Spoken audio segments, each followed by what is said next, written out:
Здравствуйте, дорогие друзья! Мы находимся с вами в стенах Национального музея имени Кузибая Герда, музей «Арсенал». И сегодня мы немножко расскажем о традициях Ижевской школы оружейной. Начало свое она взяла в 1827 году. И именно в стенах нашего музея, то есть когда это был «Арсенал», и появилась первая школа оружейников. Кого там готовили? Там готовили арсенальных мастеров-браковщиков, которые готовили оружие перед отправкой уже непосредственно на армейские склады и воинские части. Естественно, что при Александре I была создана замечательная обстановка для того, чтобы привлечь иностранных мастеров, потому что только с привлечением иностранных мастеров было возможно организовать полноценное производство на Ижевском оружейном заводе. И первыми, естественно, преподавателями были иностранцы. Они готовили мастеров арсенальных, и, конечно же, задачей основной руководства самой школы, самого арсенала, самого оружейного завода было то, чтобы как можно быстрее подготовить тех мастеров, которые сами будут обучать новых учеников, чтобы это уже были не иностранцы, а те, кто живет непосредственно в России, кто здесь родился. И, конечно же, это случилось. Вот. Школа была очень серьезной, готовили замечательно. Одним из важных таких моментов традициями школы оружейного мастерства было то, что выпускники, как это было уже в последующем, с 1870 года, они готовили, скажем, или ружье, или винтовку Мосина от начала до конца собирали, то есть проходили все операции. В 1827 году, когда началась школа, конечно же, то есть и этих еще образцов не было, и задачи были попроще. Но все равно фундамент, такой крепкий очень для подобной школы, был заложен именно здесь, в стенах Арсенала, в арсенальной школе.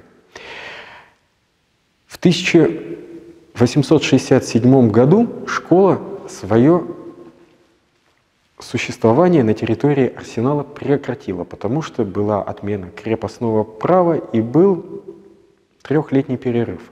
Потом свое существование она уже заново начала осуществлять, но на территории первого корпуса оружейного, то есть который у нас на берегу пруда находится. И в 1870 году ученики уже начали новое обучение свое проходить именно там. Все это продолжалось до 1918 года. После уже Ижевского мятежа там как раз школа перестала существовать, и возобновила она свое действие, свою работу только в предвоенные годы и в военные годы, и готовили уже не гравюров, то есть там уже гравировки не было, то есть это были сугубо мастера, которые занимались слесари-сборщики и ложильники.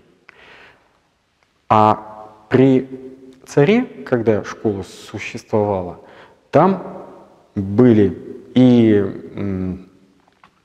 те дисциплины, где некоторые мастера занимались как раз подготовкой гравюров. То есть гравировальная школа, она была. Что хочется сказать, что в военные годы подготовка мастеров как раз во время Великой Отечественной войны она шла, но в 1946 году школа была переведена с Ижмаша уже на территорию механического завода. Подготовка документации, разные вот эти моменты, которые связаны с работой по налаживанию учебного процесса. Они заняли определенное время, и полноценно школа начала действовать на территории механического завода в 1956 году. Как раз в это время происходит такой для Ижевской школы граверов, прежде всего, очень значимый момент. Отправляют группу молодых мастеров, в их числе был и Леонард Васев, в город Зуль. И там они проходят в течение нескольких лет обучение у лучших немецких мастеров. Они настолько хорошо себя зарекомендовали, а именно Леонард Васев, что им предлагали остаться. Им предлагали остаться и продолжить жить и работать в Германии. Вот. Но у Васева были совершенно другие планы, и настрой был патриотический. Вот. Он, конечно же, вернулся домой, вот, и заложил основу школы оружейного мастерства имени Леонарда Васева, которую мы сейчас знаем, которая на механическом заводе по сей день существует, в которой я и преподавал в течение 11 лет. Вот. Что еще хотелось бы вам сказать именно про Леонарда Васева, почему, то есть его просили остаться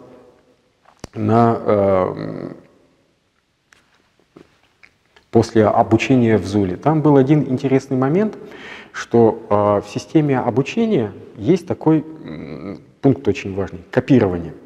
И копировали рисунки. Там был рисунок одного немца в национальной шляпе, с пером, с трубкой. И это был вот прямо такой рисунок, который как академическое задание давали в обязательном порядке копировать всем ученикам. То есть это у них было учебное задание. И случилось так, что этот рисунок исчез. Потерялся он или украли. Сейчас вот история этого не доносит. Но он, в общем, пропал. Так вот, Леонард Васев по памяти воссоздал этот рисунок практически в точности. То есть что и показало его как очень талантливого мастера. И, естественно, все другие дисциплины тоже он проходил на отлично и перенял все вот мастерские, как сказать, тонкости. Он был очень в этом смысле профессионален и подавал большие надежды. Когда же он вернулся в Ижевск и продолжил свою работу на механическом заводе, он себя показал, что очень важно, не только как мастер высочайшего класса, он себя показал как замечательный педагог.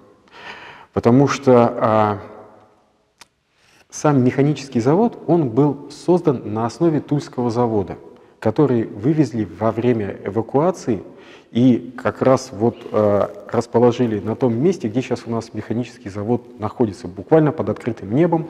Были станки, они обрастали корпусами, вот, вначале временными, потом постоянными. И, естественно, школа вот, оружейного мастерства, которая у нас есть, она была на основе Тульской школы оружейников. И методички, и все вот как раз учебные планы, они были взяты оттуда. Но Леонард Васев, он пошел дальше. Во-первых, когда он приехал уже молодым, опытным, талантливым мастером, он вводил новшества. То есть это буквально даже, можно сказать, что хват, скажем, графчика у ижевского оружейника, он другой, нежели у тульского. Ижевский оружейник, он вот так вот держит графчик. То есть и уже гравирует непосредственно упор. А тулики, они идут вот так вот. То есть у них графчик стоит так. То есть они по-другому даже держат, хват другой. Плюс он ввел очень важные элементы, по-другому всекалось золото и драгметаллы в оружейную коробку. То есть он усовершенствовал его, то есть он ввел дополнительные отверстия для закрепа, которые в ласточкин хвост ходит, когда всекается металл, потому что очень важная задача, чтобы при нагрузках, которые испытывает оружие при стрельбе, этот металл оттуда не повылетал. И это очень важно. И он эту технику усовершенствовал. Что еще нужно сказать? Что благодаря Леонарду Васьеву появилось две техники у граверов, которые являются визитной карточкой ижевских граверов. Это Зорька и это Мороз. Впервые Мороз, вот техника Мороз, это наносится она мутуарами разной величины и как раз имитирует морозный рисунок на металле. Потом этот морозный рисунок либо пускается под серебрение покрытие, либо под покрытие химникель. Вот. Он это изобрел, и вначале он это делал для памятного кубка. То есть это вначале было, то есть рисунок и эскиз сделан для кубка. Потом он, когда понял, что техника получилась замечательной, он уже перенес эту технику непосредственно на оружейные плоскости. И так появилась у нас техника знаменитая Мороз, которой мы известны на весь мир. Вот. Это первое. Вторая же техника, которая как раз имеет немецкие корни. То есть он привез такой опыт из Германии, что немецкие граверы, они очень часто в своих картинах на металле используют в качестве фона как раз золото. То есть не просто даже покрытие, они золото туда всекают. И это получается очень красивый золотой фон, на котором выделяется темными и сероватыми силуэтами картины, связанные с природой и охотой. Он пошел дальше. Он понял, что ему одного лишь оттенка золота недостаточно, потому что он был и поэтом, он был замечательным художником. В музее много его этюдов маслом. То есть если бы он, скажем, продолжил свое академическое уже образование как живописец или график, он бы состоялся как замечательный художник высокого уровня и класса. Но у него такой возможности не было. Что он только успел сделать, но это тоже очень много, он оформлял много книг на русском и удмуртском языке. То есть мы знаем много иллюстраций. Отсюда именно идут корни, что он делал великолепные картины. То есть знаменитое Монреальское ружье, где изображен Ленин в Финском заливе, то есть пишущий у костерка, которое заняло как раз в Монреале призовое место. Это ружье имело несколько дублей, и одно из дублей этого ружья находится в оружейной палате Московского Кремля. Вот. Ружье было именно интересным и качественным потому, что он себя проявил как, не побоюсь этого слова, гениальный художник. Он настолько ответственно относился к этому эскизу, что были выполнены не просто вот эскизы размер в размер, как вот, скажем, вот вы видите здесь на моем проекте. Он эти проекты вначале отрисовывал в увеличенном масштабе. У него не было сложности с тем, чтобы правильно нарисовать фигуру. У него не было сложности с тем, чтобы правильно прочувствовать, как этот процесс охоты происходит. Он сам был охотником и рыбаком. И поэтому он не прятал сюжет и не сокращал его за красивым орнаментом. Орнамента там минимально. Большую часть ружейной коробки занимает сюжет. Вот. Он его отрисовывал в увеличенном масштабе на миллиметровке, потом уменьшал. И естественно, что с таким вот последовательным, стадийным, профессиональным подходом у него получился шедевр. Вот. И он заложил эту основу, передал этот пример своим ученикам, он был очень талантливым педагогом, составил свою программу, дополняющую как раз вот ту программу, которая была взята с Тульской оружейной школы. И естественно, что качественный уровень ружей, он вырос намного. Вот. Преподавая в школе оружейного мастерства, когда я пришел в 2006 году, я ознакомился с тем материалом, который там увидел. Естественно, он меня очень сильно вдохновил.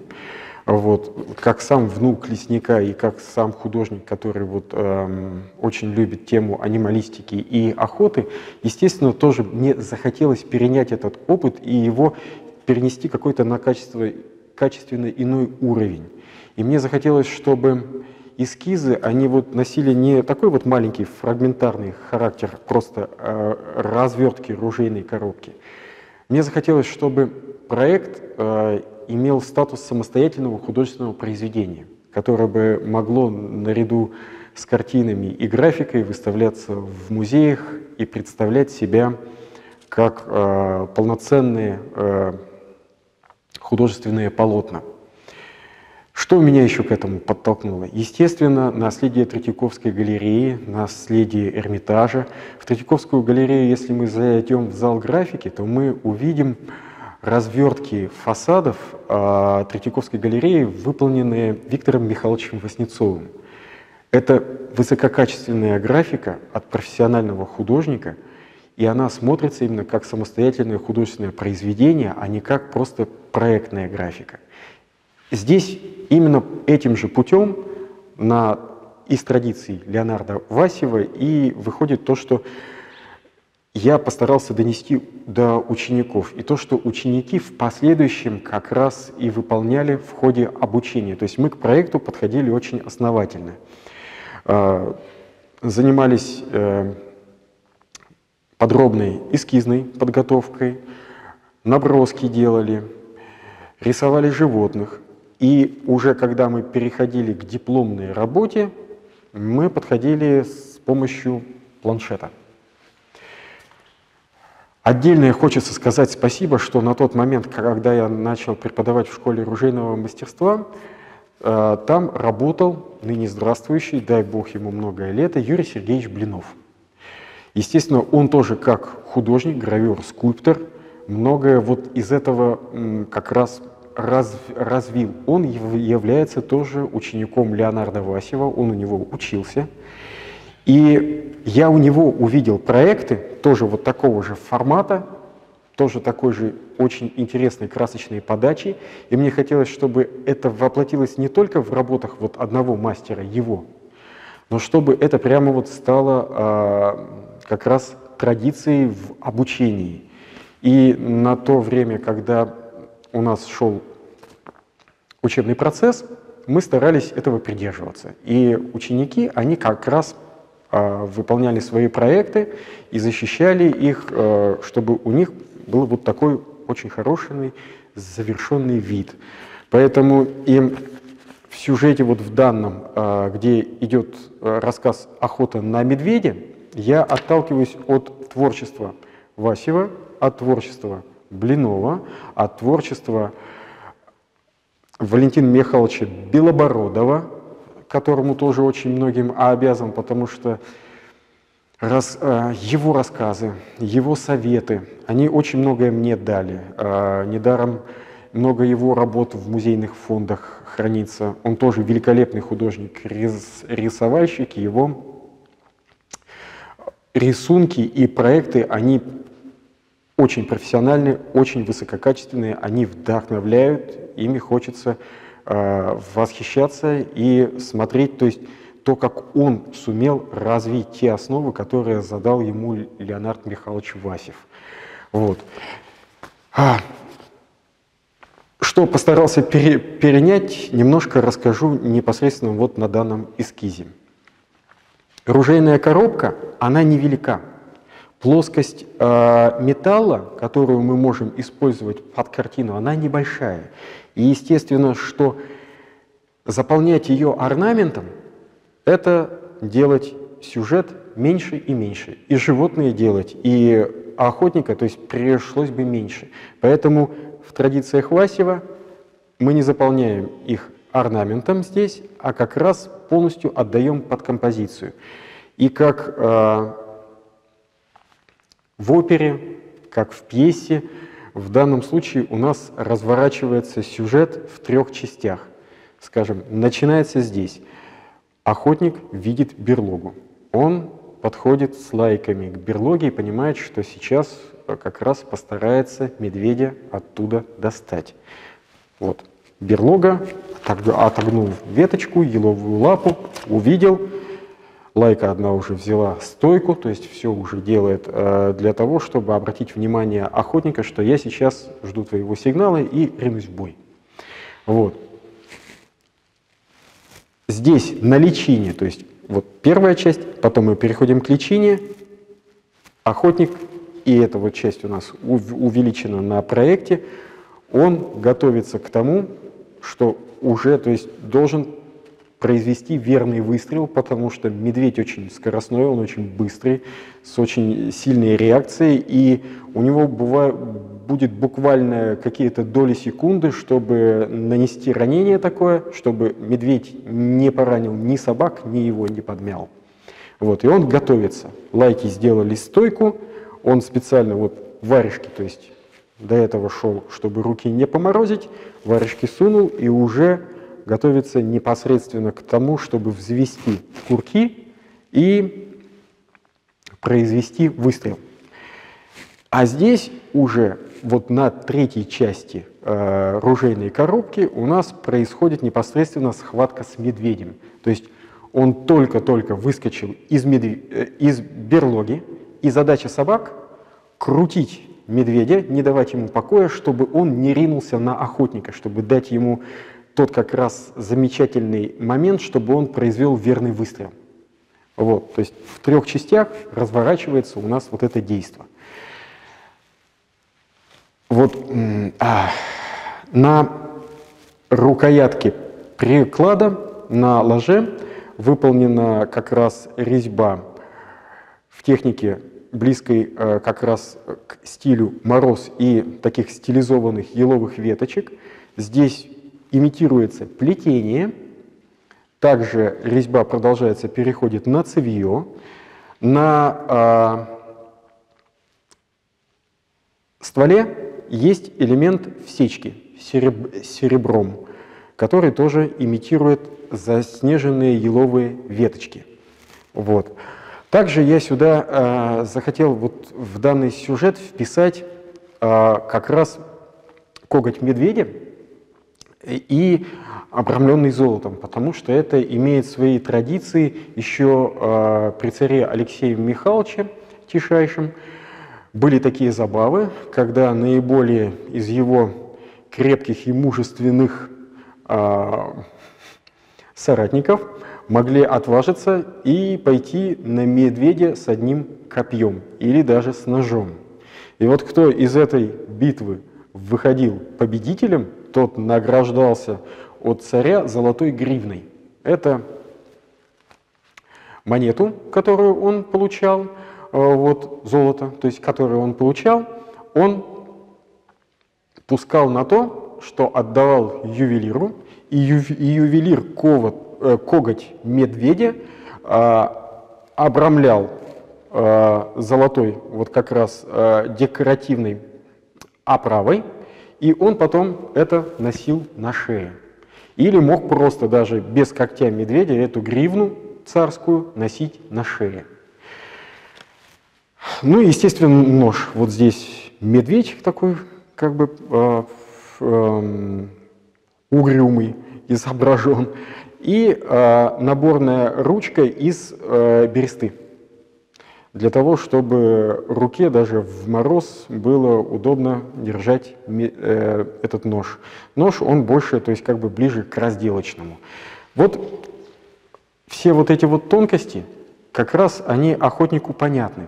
Но когда у нас проходят те или иные экскурсии, и непосредственно, то есть есть возможность пообщаться с нашими посетителями музея, я стараюсь об этом рассказывать. Надеюсь, что данный рассказ о традициях Ижевской оружейной школы, о тех тонкостях художественного оформления оружия, откуда они берут свои корни, как происходило становление учебного процесса в Ижевской оружейной школе, вам были интересны, и мы будем рады делиться теми знаниями и опытом, который у нас накоплен за века. Будем рассказывать о новых страницах школы ружейного мастерства, а они, поверьте, есть. Но это уже в следующих сюжетах. До новых встреч! С вами был Денис Никонов, сотрудник Национального музея имени Кузибая Герда, дизайнер, а также преподаватель школы ружейного мастерства в прошлом имени Леонарда Михайловича Васева.